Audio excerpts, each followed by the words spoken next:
Hello students, हम लोग tensor के फंडामेंटल ऑपरेशंस को पढ़ रहे थे, जिसके अंदर हमने समेशन, सब्ट्रैक्शन और आउटर प्रोडक्ट और कॉन्ट्रैक्शन को हमने पढ़ लिया था।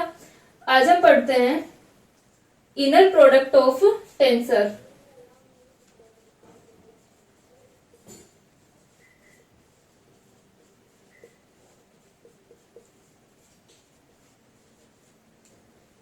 प्रदिशों का आंतर गुणनफल।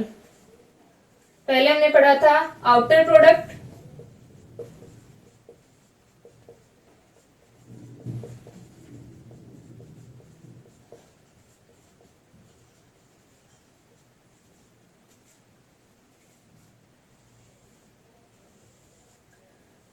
तो जिस प्रकार हमने पहले इसके जो हमारे फंडामेंटल ऑपरेशंस हैं टेंसर के, जिसमें हमने समेशन, सब्ट्रैक्शन और कॉन्ट्रैक्शन को और आउटर प्रोडक्ट को पढ़ा था, उसी प्रकार हम डिफाइन करते हैं कि प्रदिशों का आंतर गुणनफल इनर प्रोडक्ट क्या होता है। इनर प्रोडक्ट के अंदर हम क्या करते हैं कि किसी भी प्रदिश के लिए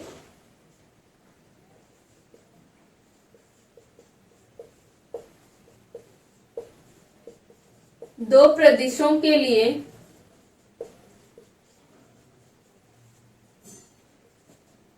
यदि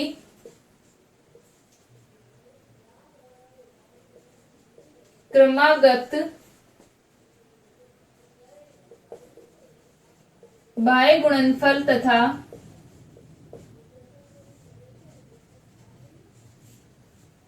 संकुचन किया जाए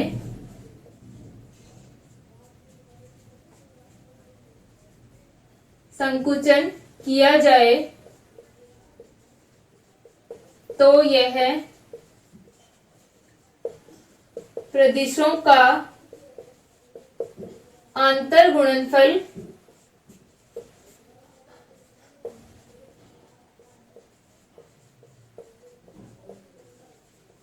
कहलाता है। प्रीवियस लेक्चर में हमने आउटर प्रोडक्ट और कॉन्ट्रैक्शन को डिफाइन किया था।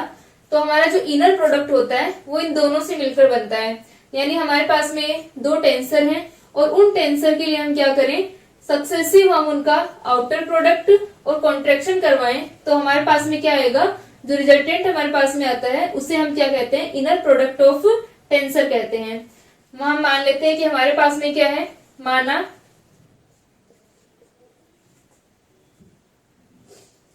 APQRST क्या है, एक फिफ्थ रैंक का मिक्स्ड टेंसर है। माना PQRST एक पंचम कोटि का तथा BLMN एक तृतीय कोटि का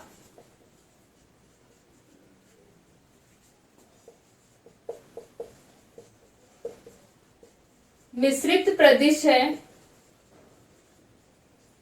दो टेंसर लिए हमने, एक हमारा फिफ्थ रैंक का मिक्स्ड टेंसर है, एक हमारा थर्ड रैंक का मिक्स्ड टेंसर है। तो इनका इनर प्रोडक्ट क्या होगा कि पहले हम इनका आउटर प्रोडक्ट लें और फिर हम इनका क्या करें, कॉन्ट्रैक्शन करें। तो हमारे पास में जो रिजल्टेंट आएगा वो क्या कहलाएगा, इनर प्रोडक्ट कहलाएगा। तो हम लिख सकते हैं APQRST और BLMN इक्वल टू इनका आउटर प्रोडक्ट क्या हो जाएगा, आउटर प्रोडक्ट के अंदर जो भी हम टेंसर ले रहे हैं उनकी जो रैंक होगी, टोटल जो रैंक होती है उनका क्या हो जाता है, यहाँ पर सम हो जाता है रिजल्टेंट के अंदर। तो परिणामी जो हमें प्रदिश मिलता है उसके अंदर क्या होगा, योग होगा इन कोटियों का। तो यहाँ पर आ जाएगा PQRLMSTN। तो ये तो हमारा क्या हो गया, आउटर प्रोडक्ट हो गया। अब हम क्या करते हैं, कॉन्ट्रैक्शन करने पर, तो हम लिख सकते हैं संकुचन करने पर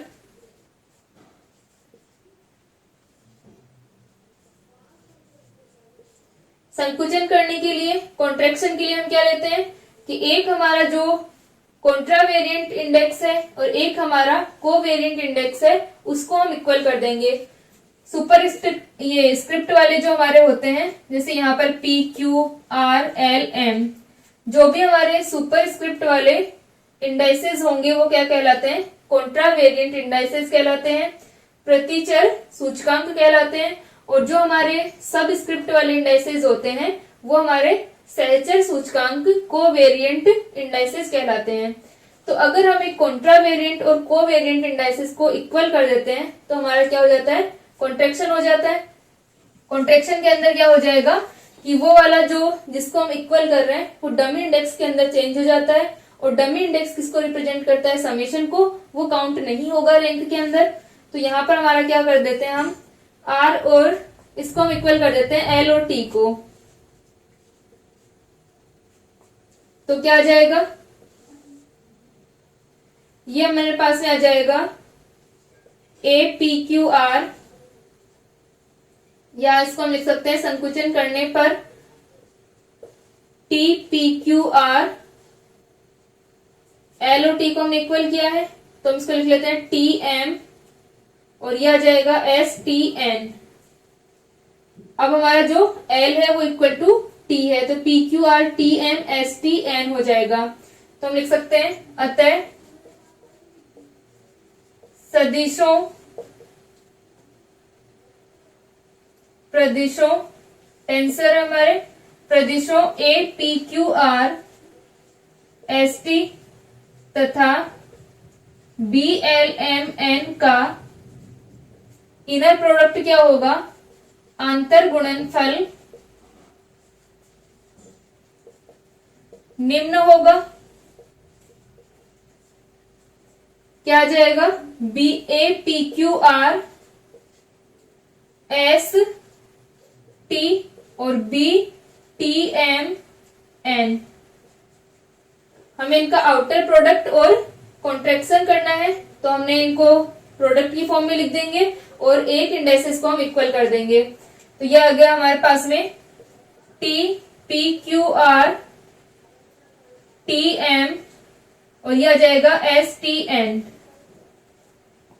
तो यहां से इसकी जो अब रैंक हो गई वो कितनी हो गई, पहले कितनी रैंक थी टोटल, ये 5th रैंक का था, ये 3rd रैंक का था, यानी यहाँ पर 5 + 3 8 थी, और इसकी कितनी आएगी, डमी इंडाइसेस को हम यहाँ पर छोड़ देंगे तो 4 और 2 6 हो जाएगी, यानी पहले 8 थी और अब 6 है। तो इनर प्रोडक्ट करने पर क्या हो जाएगा, रैंक जो है वो 2 कम हो जाएगी, क्योंकि यहाँ पर सिंपली आउटर प्रोडक्ट हो रहा है और कॉन्ट्रैक्शन हो रहा है। तो आउटर प्रोडक्ट और कॉन्ट्रैक्शन होने पर जिस प्रकार हमारे पास में कॉन्ट्रैक्शन में रैंक 2 कम हो जाती है, वैसे ही क्या होगा, जितनी बार भी हम इसका इनर प्रोडक्ट करेंगे क्या होगा, हर बार रैंक 2 कम हो जाएगी। तो हम देख सकते हैं अतः प्रत्येक बार, या इसका एक बार और अगर हम इनर प्रोडक्ट लिखें,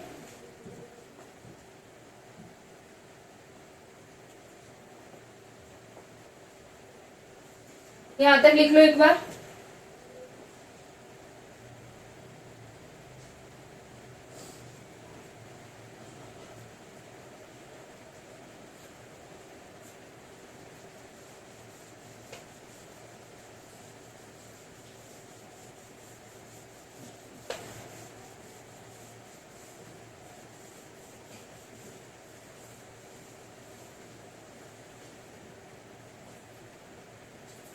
तो हम लिख सकते हैं कि T P Q R M S T N का पुनः आंतर गुणनफल ले सकते हैं, इनर प्रोडक्ट ले सकते हैं।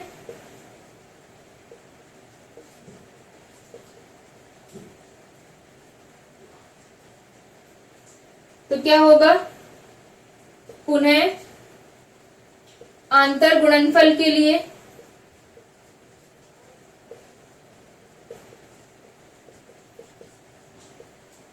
इस बार हम आर और एन को इक्वल कर देते हैं, आर इक्वल टू एन, तो क्या हो जाएगा,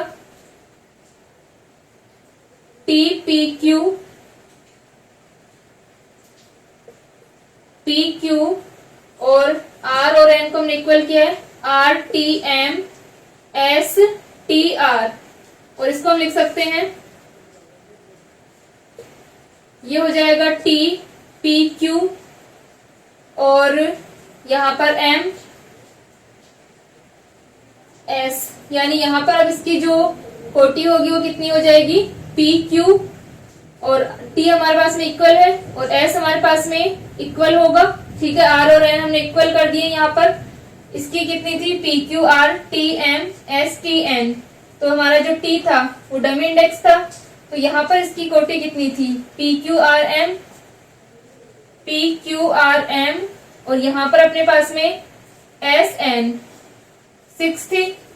तो यहाँ पर हम देख सकते हैं कि हमने आर और एन को भी इक्वल कर दिया है, तो ये हो जाएगा पी क्यू और ये हो जाएगा आर और टी एम और ये अपना आ जाएगा एस टी आर। तो इसकी कोटि कितनी बचेगी, 4 बचेगी।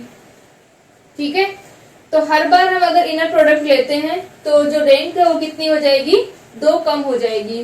तो हम लिख सकते हैं कि बार बार या प्रत्येक बार अंतर गुणनफल लेने पर, इनर प्रोडक्ट गुणनफल लेने पर कोटि 2 कम हो जाती है। क्या हो जाएगी, इसकी जो रैंक है वो 2 कम हो जाएगी अगर हम जितनी भी बार क्या लेते हैं, इनर प्रोडक्ट लेते हैं। तो अब यहाँ पर हम अगर एक टेंसर हम ले लें ए आई और दूसरा हम टेंसर ले लें बी जे, तो इनका जो हमारे पास में सी आई जे आएगा, अगर हम इनका क्या लें, आउटर प्रोडक्ट हमने लिया है, अब अगर हम इसका इनर प्रोडक्ट लेंगे तो क्या हो जाएगा, इसकी जो रैंक है वो 2 कम हो जाएगी। तो इसकी रैंक 2 कम होगी, ऑलरेडी इसकी रैंक 2 है, तो यहाँ पर 2 कम होने पर इसकी रैंक कितनी हो जाएगी, 0 हो जाएगी। तो इसकी रैंक 0 होने पर वो क्या बचेगा, एक अदिश बचेगा। यानी जो इनर प्रोडक्ट होता है वो किसके इक्वल होता है, एक भी डॉट प्रोडक्ट की तरह होता है। जिस तरह से हम सदिशों का डॉट प्रोडक्ट लेते हैं वैसे ही हम इनर प्रोडक्ट को डिफाइन कर सकते हैं, क्योंकि यहाँ पर हम देख सकते हैं कि ए आई और बी जे दोनों फर्स्ट रैंक के, एक कॉन्ट्रावेरिएंट टेंसर है और एक हमारा कोवेरिएंट टेंसर है। तो फर्स्ट रैंक के कॉन्ट्रावेरिएंट और कोवेरिएंट टेंसर हमारे क्या होते हैं, सदिश होते हैं, और इनका यहाँ पर प्रोडक्ट जो आ रहा है इनर प्रोडक्ट वो एक अदिश आएगा, क्योंकि अगर हम इसका इनर प्रोडक्ट करते हैं तो इनर प्रोडक्ट के लिए i इक्वल टू जे, तो ये हो जाएगा A I B I equal to C I equal to C, और ये एक अदिश है, एक स्केलर है। तो दो हमारे पास में जो ये हमारे पास में प्रदिश जो थे, ठीक है, इनका इनर प्रोडक्ट यहाँ पर क्या आया, एक स्केलर क्वांटिटी आएगा। तो जिस प्रकार से हम लोग बाकी को हमने डिफाइन किया था आउटर प्रोडक्ट और कॉन्ट्रैक्शन को, यहाँ पर इनर प्रोडक्ट के अंदर हम दोनों को ले लेंगे। ठीक है,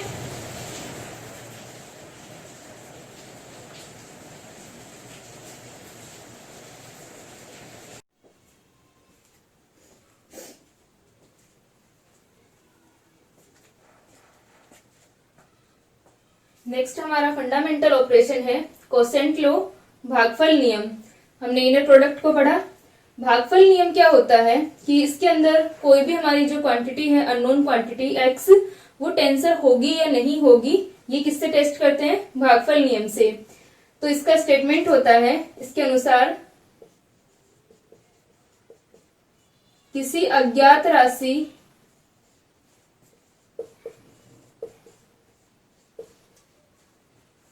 एक्स का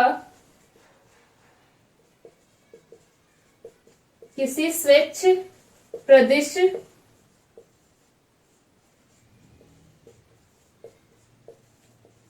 के साथ आंतर गुणनफल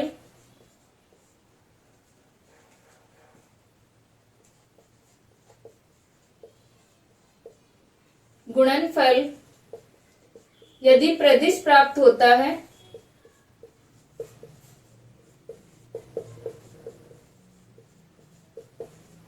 तो राशि x भी प्रदिश होगी। तो जो कोसेंट लॉ है इसके अकॉर्डिंग क्या होता है कि अगर हमारे पास में कोई अननोन क्वांटिटी x है और इस अननोन क्वांटिटी का किसी आर्बिट्रेरी टेंसर के साथ में इनर प्रोडक्ट लिया जाए, तो अगर हमें क्या मिलता है, एक टेंसर मिलता है, तो क्या होगी, ये अननोन क्वांटिटी x भी टेंसर होगी। यानी x और किसी भी आर्बिट्रेरी हमने टेंसर लिया, कोई भी टेंसर क्वांटिटी हमने ली, उनका इनर प्रोडक्ट अगर हम करवाते हैं तो हमारे पास में क्या आना चाहिए, टेंसर आना चाहिए। तो x क्या होगा, टेंसर होगा। यहाँ पर जो हम आर्बिट्रेरी टेंसर लेंगे वो हम कुछ भी ले सकते हैं। और इनर प्रोडक्ट हम कैसे करवाते हैं, इनर प्रोडक्ट जो हमें अभी पढ़ा कि हम जो आउटर प्रोडक्ट और कॉन्ट्रेक्शन होता है उसको अगर हम एक साथ करवाते हैं तो क्या होगा, वो हमारा इनर प्रोडक्ट कहलाता है। तो यहां पर हम क्या ले लेते हैं कि माना इसको हम प्रूव करें कि अगर हमारे पास में x और किसी भी टेंसर का इनर प्रोडक्ट क्या आ रहा है, एक टेंसर आएगा तो क्या हो जाएगा, x भी टेंसर होगा। तो मान लेते हैं कि माना xis एक अज्ञात राशि है, अभी तक हमें नहीं पता कि x टेंसर है या नहीं है,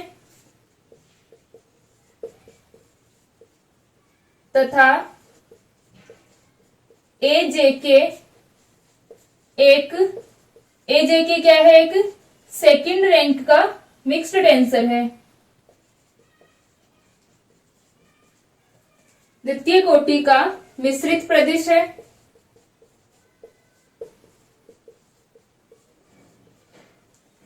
तो इनका इनर प्रोडक्ट क्या होगा,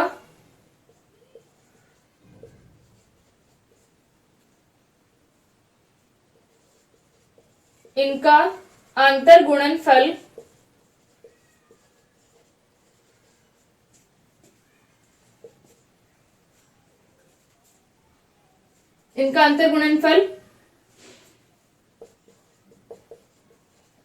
भाई गुणनफल में आंतर गुणनफल क्या होता है, इनर प्रोडक्ट आउटर प्रोडक्ट लेकर के हम क्या कर दें, कॉन्ट्रेक्शन कर दें, यानी दो जो हमारे इंडाइसेस हैं उनको हम इक्वल कर दें। तो बाह्य गुणनफल में हम क्या लिख देंगे, बाह्य गुणनफल में आउटर प्रोडक्ट में S इक्वल टू J रख देते हैं। तो हमारे पास में इनका इनर प्रोडक्ट आ जाएगा xi, और s की जगह हम क्या रख रहे हैं, j रख रहे हैं। तो xij इक्वल टू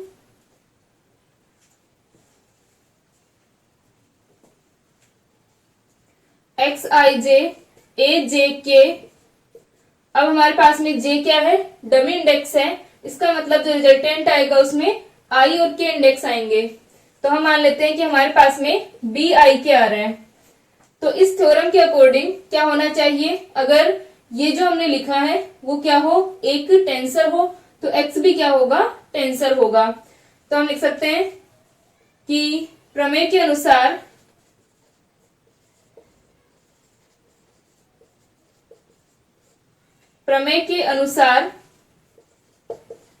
यदि आंतर गुणनफल प्रदिश है तो xis भी क्या हो जाएगा, एक टेंसर होगा। तो अब हम इसको प्रूव करते हैं। हमने क्या ले लिया, एक अननोन क्वांटिटी x ले ली और एक टेंसर ले लिया, इनका इनर प्रोडक्ट लिखा। इनर प्रोडक्ट हमारे पास में bi क्या आ रहा है। अब हम इसको चेक करते हैं कि अगर ये हमारा क्या है, एक टेंसर है, तो x भी क्या होगा, टेंसर होगा। तो इसे हम प्रूव करते हैं।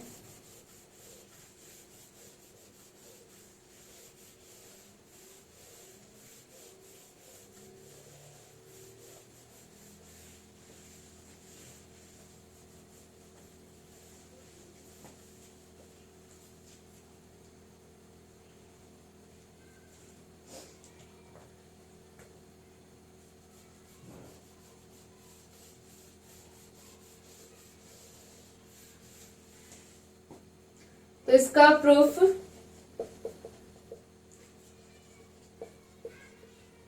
आंतर गुणनफल इनर प्रोडक्ट, आंतर गुणनफल क्या आएगा, xij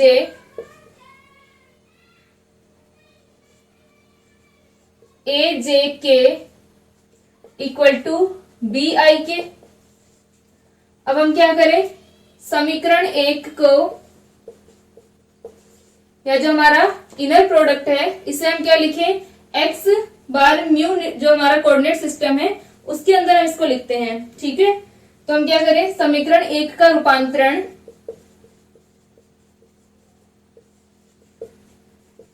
एक्स बार म्यू निर्देश तंत्र में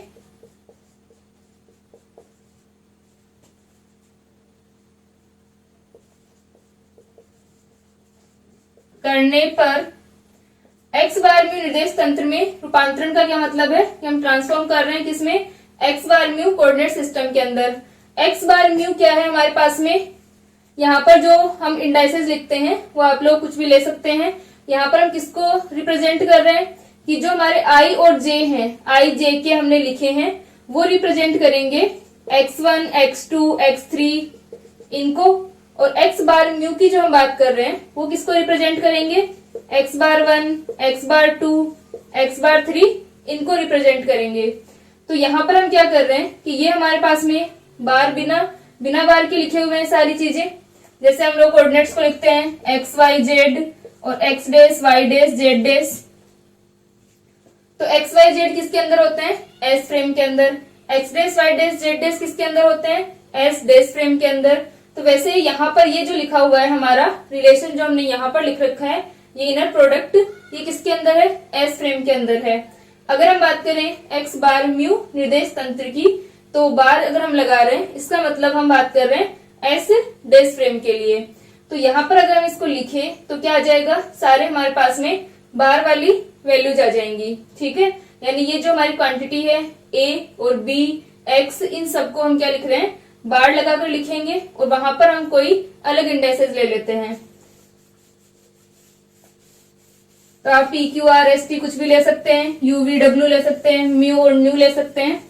तो यहाँ पर हम लिख रहे हैं इसका ट्रांसफॉर्मेशन लिख रहे हैं एक्स बार म्यू निर्देश तंत्र के अंदर।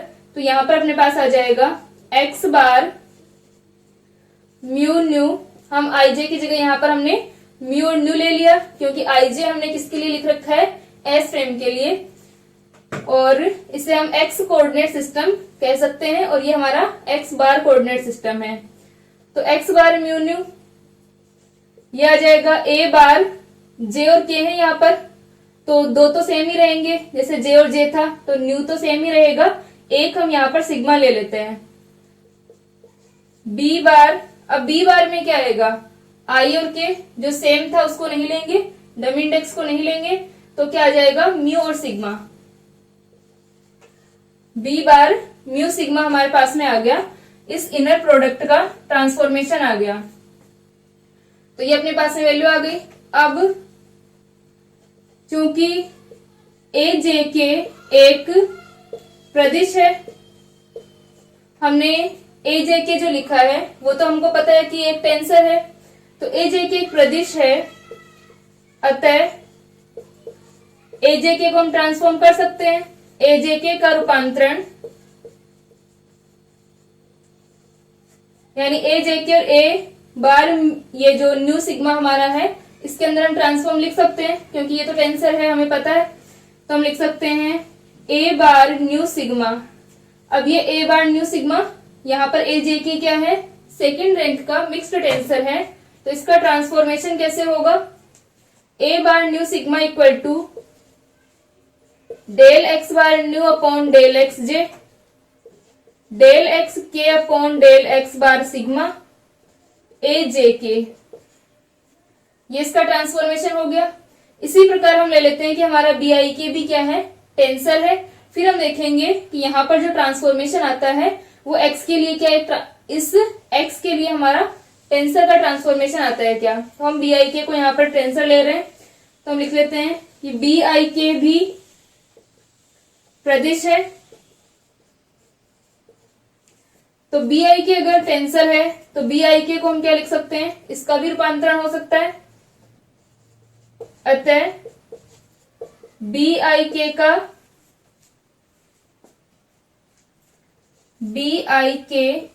का रूपांतरण क्या होगा, बी बार म्यू सिग्मा। अब यहां पर बी आई के क्या है, एक कोवेरिएंट टेंसर है सेकंड रैंक का। तो कोवेरिएंट टेंसर की तरह ट्रांसफॉर्म हो जाएगा ये del X I upon del X bar mu, del X K upon del X bar sigma और बी आई के। ये ट्रांसफॉर्म हो गया। ये हमारे पास आ गई थर्ड इक्वेशन।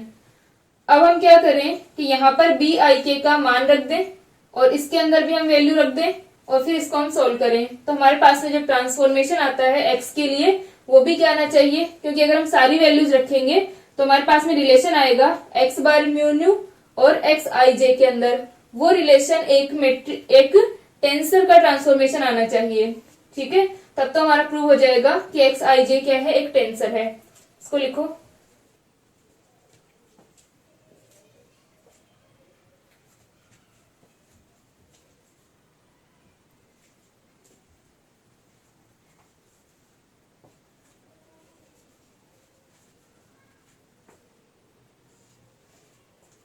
तो यहां से हम वैल्यू रख देते हैं समीकरण 3 के अंदर 1 और 2 से।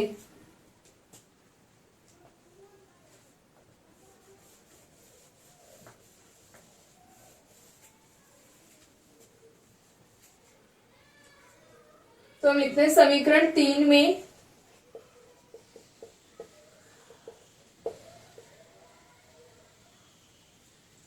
एक व 2 से मान रखने पर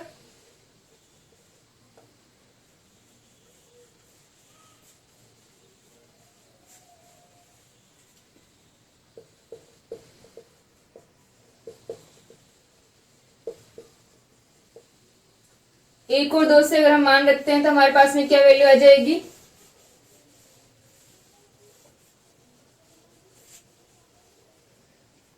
एक काम करो इसको 3 डाल दो, इसको 4 डाल दो।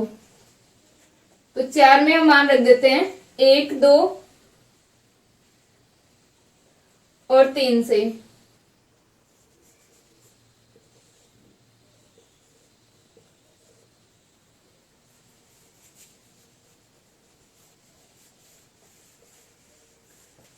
तो इस इक्वेशन में मान रखें बी बार म्यू सिग्मा का मान क्या था, X bar mu nu A bar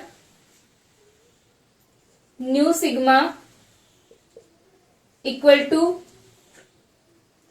del X I upon del X bar mu, del X K upon del X bar sigma और बी आई के का मान क्या था, x I J A J K. ये थी हमारी value, ये हमने रख दी यहां पर, सारे मान हमने यहां पर रख दिए।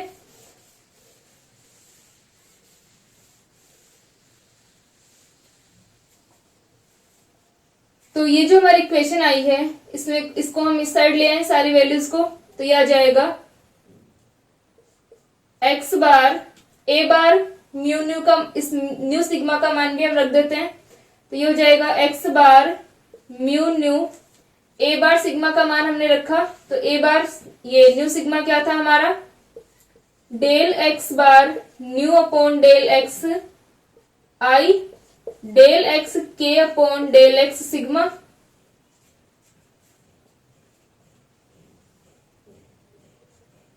और ए जे के, जे था यहाँ पे सॉरी, तो del X bar nu upon del X J del X K upon del X bar sigma A J के। इसको हमने इस साइड लिया तो माइनस का del X I upon del X bar mu, ये हो जाएगा del X K upon del X bar sigma और X I J A J के इक्वल टू 0। तो ये जो हमारी वैल्यूज आ रही हैं इसमें से ए जे के और del X K upon del X bar sigma common है ये, तो इनको हम बाहर लिख लें तो ये आ जाएगा del X K upon del X bar sigma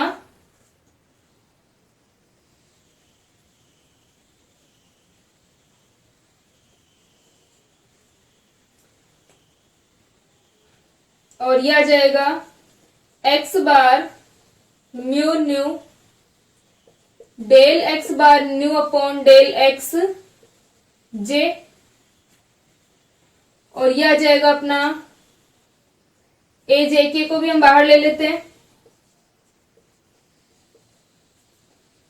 और ये अपना आ जाएगा minus del X I upon del X bar mu X I J equal to 0। A J K को हमने बाहर ले लिया तो ये वाली वैल्यू क्या हो गई, इक्वल टू 0। अब हमारा ए जे के तो 0 है नहीं क्योंकि ये हमारा टेंसर है, चूंकि ए जे के नॉट इक्वल टू 0, इसका मतलब बाकी जो वैल्यू है वो इक्वल टू 0 होगी। ठीक है, इसको लिखो।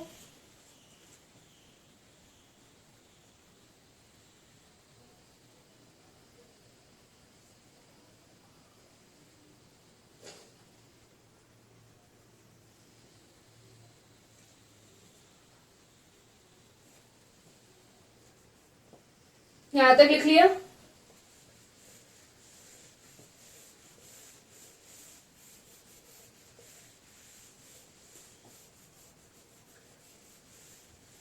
तो अब चूंकि ए जे के 0 नहीं है, इसका मतलब ब्रैकेट वाली वैल्यू हमारी 0 होगी, अतः या इसलिए X bar mu nu del X bar nu upon del X J minus का del X I upon del X bar mu X I J equal to 0। ये अपना डेल एक्स बार न्यू और ये डेल एक्स बार म्यू, तो ये हमारा क्या होगा, 0 होगा। अब हम क्या करें, ये क्वेश्चन नंबर हम 5 दे दें। इस समीकरण 5 को del X M upon del X bar N से बाय गुणनफल करवाने पर, इसका हम क्या ले रहे हैं, del X M upon del X bar N से आउटर प्रोडक्ट ले रहे हैं। बाय गुणनफल करवाने पर तो हम इसको लिख सकते हैं एक्स बार म्यू न्यू और इसके साथ में outer product del X M upon del X bar N del X bar nu upon del X J minus del X M upon del X bar N del X I upon del X bar mu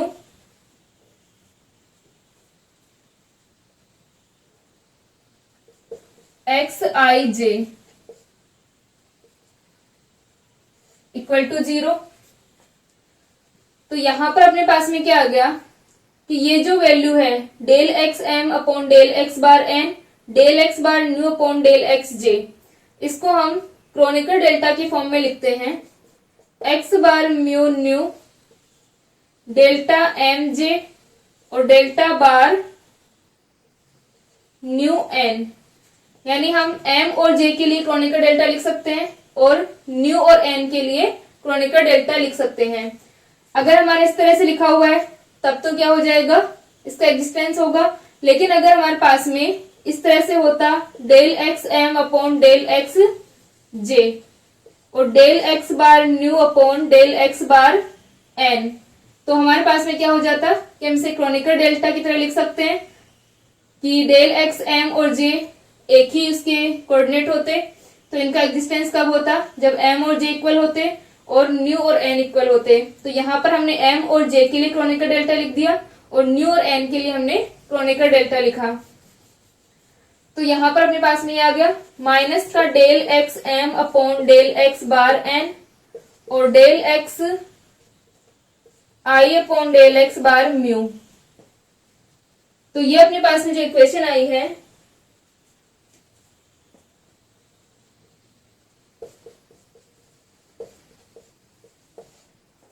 अब इस समीकरण का अस्तित्व कब होगा, existence कब होगा, जब m और j इक्वल हो और न्यू और n इक्वल हो। तो हम लिख सकते हैं उपरोक्त समीकरण के अस्तित्व के लिए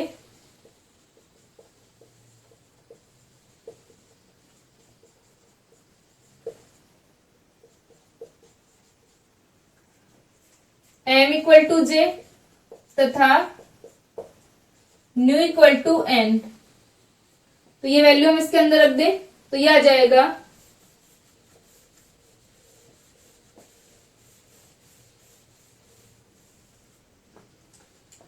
यहां पर जो हमारा क्रोनिकल डेल्टा है m और j के लिए हमने क्रोनिकल डेल्टा लिखा, न्यू और n के लिए हमने क्रोनिकल डेल्टा लिखा। तो इस क्रोनिकल डेल्टा का अस्तित्व यानी इस समीकरण का अस्तित्व कब होगा, जब क्रोनिकल डेल्टा का मान क्या हो, 1 हो। और क्रोनिकल डेल्टा 1 कब होता है, जब उसकी इंडाइसेस इक्वल होती हैं। ठीक है, तो यहाँ पर अगर m और j इक्वल होंगे तब तो इसका मान 1 होगा, वरना इसका मान 0 होगा। तो यहाँ पर हम लिख सकते हैं कि यह आ जाएगा m और j और न्यू और n इक्वल रख दें तो x bar mu nu equal minus ये तो 1 हो जाएंगे, del X M upon del X bar N, और m की जगह हम रख देते हैं j, और डेल एक्स बार एन, और n की जगह हम रख देते हैं न्यू। ये हो जाएगा del X I upon del X bar mu X I J equal to 0।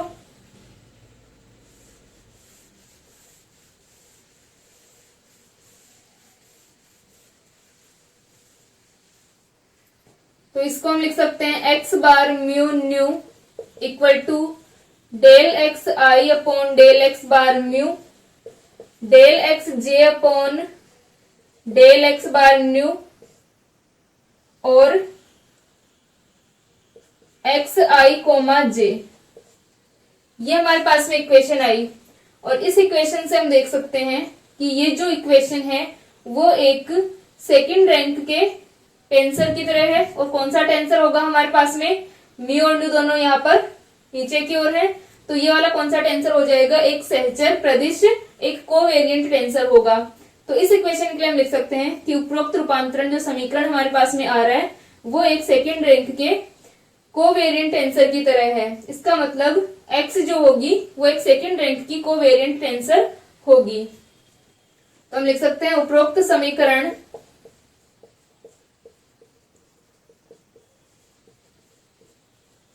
एक द्वितीय कोटि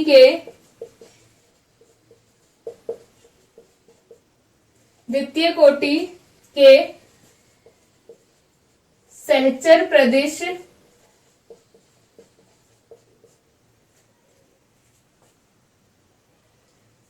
प्रदेश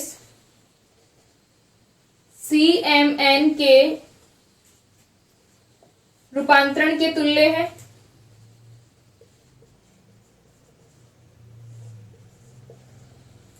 रूपांतरण के तुल्य है।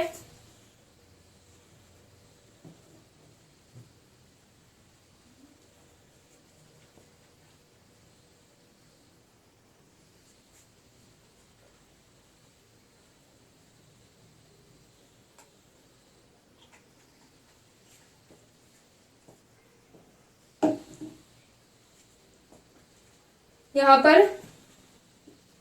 न्यू की जगह हमने n ले लिया था, यहां न्यू की जगह n लिख लेना।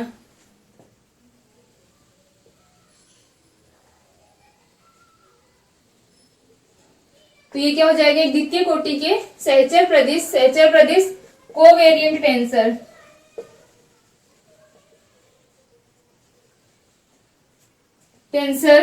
सी म्यू एन के रूपांतरण हम कैसे लिख सकते हैं, सी म्यू एन का सी बार, यहां पर अगर हम इसका रूपांतरण लिखेंगे तो C bar mu N equal to del X I upon del X bar mu और del X J upon del X bar N C I J रूपांतरण के तुल्य है।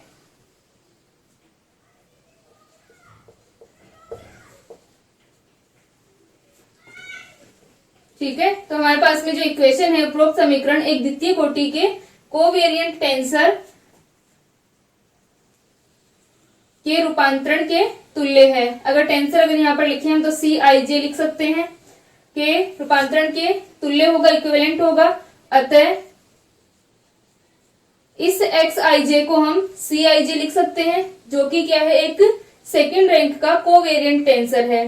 अतः Xij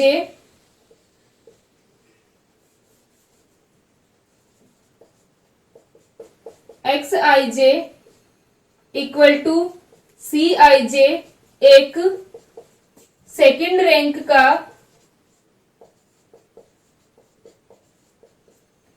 कोवेरिएंट टेंसर होगा।